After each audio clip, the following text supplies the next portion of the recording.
welcome to We Innovate That Biz. Automate your business with this business automation step-by-step guide. So let's dive in agad, okay? So we will automate your business today.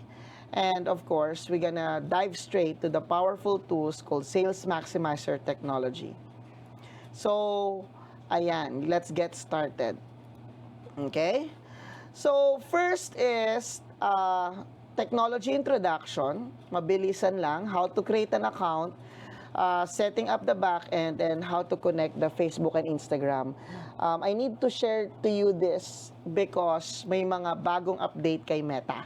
Can you type update in the chat, no?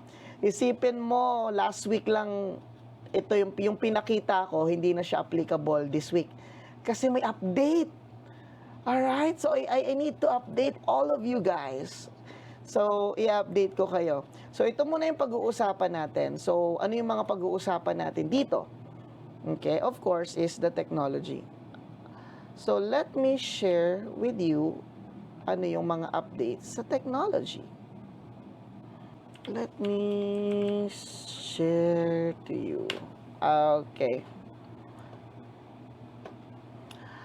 So, again, this technology that we have is a complete marketing and sales automation system. So, meron itong social media automation, messenger automation, and social media management automation, e-commerce automation, sales, SMS, emails, funnels and website, email marketing, yan pag-uusapan natin lahat yan ngayon. So kapag wala pa kayong account, make sure to create an account here. Mas maganda mag-create ng account kaysa mag-sign in with Google and Facebook. Pwede naman, pero mas maganda mag-create kayo ng account. Okay? So that you can connect different account para hiwalay siya. So once na ma-okay siya, you will sign in. The next thing you need to do is to connect your account. How do you connect your account? Click Connect Account. Okay? So, andito siya. So, ang update nito is kapag nag-login kayo kay Facebook, okay? Pag nag-login kayo kay Facebook, ganito na siya. Hindi na siya kagaya dati. Yung pinakita ko last time. Okay? Hindi na siya yung kagaya dati. So, you need to double check it. Kasi you can click reconnect if nakakonect na kayo. This is what will happen. If you reconnect, okay, ganyan yung nangyayari. Okay? Medyo, alam mo yun, naglo-loading siya ng konti, trying to reconnect things. Most of the time, marami sa mga may experience ninyo na feeling ninyo, Coach Brian, hindi gumagana yung technology, yung automation ko, all you need to do is to reconnect. Yun lang. Yun lang yung kailangan yung gawin. Okay? Most of the problem are solved by this technique. So, pero yung mga first time, log in with Facebook. Okay? So, ulitin natin. Edit previous settings. Ito yung bago. Kasi dati, automatic edit. Pwede mo siyang i-edit eh. I-click mo yung previous setting. Ngayon, meron dito opt-in to all current and future pages. This will give extreme automation access to your current pages in addition to any page you create in the future. Kung okay sa inyo yan, click nyo yan. Kung hindi naman, opt-in to current page only. Kapag ganon, pipiliin ninyo kung aling page yung gusto nyong i-connect. The good thing with Sales Maximizer technology or extreme automation is that you can connect unlimited pages. And you can have unlimited subscriber. So, ayan no, for example, gift for her or random words, pwede mo i-connect lahat yan. Okay? And then click continue. Ngayon, choose the Instagram account you want extreme automation to access. If you have Instagram, pwede rin.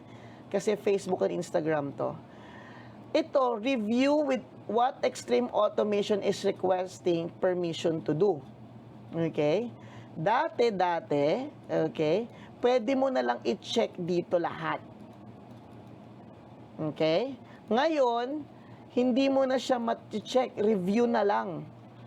Okay? Review na lang yung kaya mong gawin. Dati, may checkbox dyan na pwede mong i-check. So, anong kailangan yung gawin? Okay, save nyo na lang muna yan. Okay? And then, to manage, okay, lalabas to manage these connections, you can go to business integration. Pwede nyo tong i-click. Ayan, new tab natin. Ito, got it na lang natin yan. Got it. Okay? So, dito sa Facebook, settings and privacy, lalabas to. Dito may kita nyo rin na we are integrated with Meta directly kasi may kita nyo to si Extreme Automation nandiyan. Dito nyo i-edit, view and edit. Click nyo yung view and edit. Kailangan, ayan, naka-check lahat ito para hindi kayo magkaroon ng error. Okay? So, may kita nyo yung mga pages, ano yung mga pwedeng gawin. You can see all pages. Make sure na lahat ito naka-check para hindi kayo magkaroon ng problema. Okay? Who can see you use this business integration? Only me. Pwede yan. Okay? O pwede nyo rin naman palitan yan kung gusto ninyo. Alright? So, after mo yan, okay, save lang. So, kung mapapansin mo, tulad ng ibang mga apps, tulad ng StreamYard, ayan, nagsimulang Extreme Tech way back 2021, tapos in-upgrade natin siya ng 2022. Ayan, may kita, Extreme Tech pa siya dati. Diba? Even Zoom, okay? Kailangan mong i-connect sa Meta yan. So, ibig sabihin lang nito, okay, we are legit and integrated with Meta. Kasi ina-approve niya tayo. So, all your data, okay, all your data is na kay Facebook. Nasa privacy settings and privacy ni Facebook. Okay? Clear? So, yan. Next is, once na okay na to, you can connect your account kapag i-check nyo to. Itong mga blue, okay? Make sure na i-click nyo yan. Okay? Kasi pag hindi nyo yan kinlik, kung mapapat katulad nito, ito random words, kanina lang natin connect. Pag nakakonect na to sa ibang account, lalabas yan, tulad niyan, no? It's connected na kay Ibrahim. Okay? Success creations. Usually kasi meron ako iba't ibang access sa tech. Kay A naman siya. Hindi pwedeng, halimbawa, kinonect mo kay husband, i-connect mo din sa'yo. Hindi pwede yon. Okay? So, isa lang. Okay? For example, automate your business. Wala na pala yan. Extreme success. Okay? So, once na ma-connect mo yan, okay, automatic lalabas to.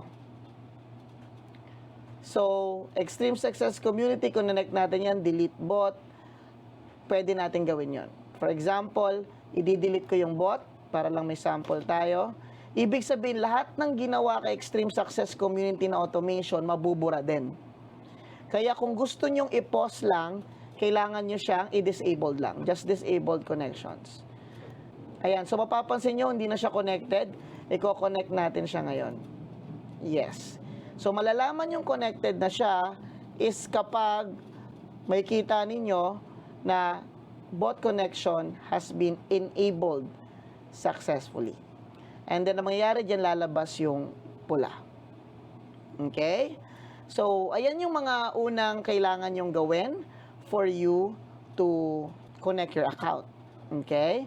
So, creation of account, and yan yung back-end natin. Setting up the back-end and connecting your Facebook. Same with Instagram. Okay? Yung Instagram, automatic na yan connected. Pwede mo na lang i-update yung account info. Kailangan naka-on yung mga bagay-bagay na kailangan yung gawin.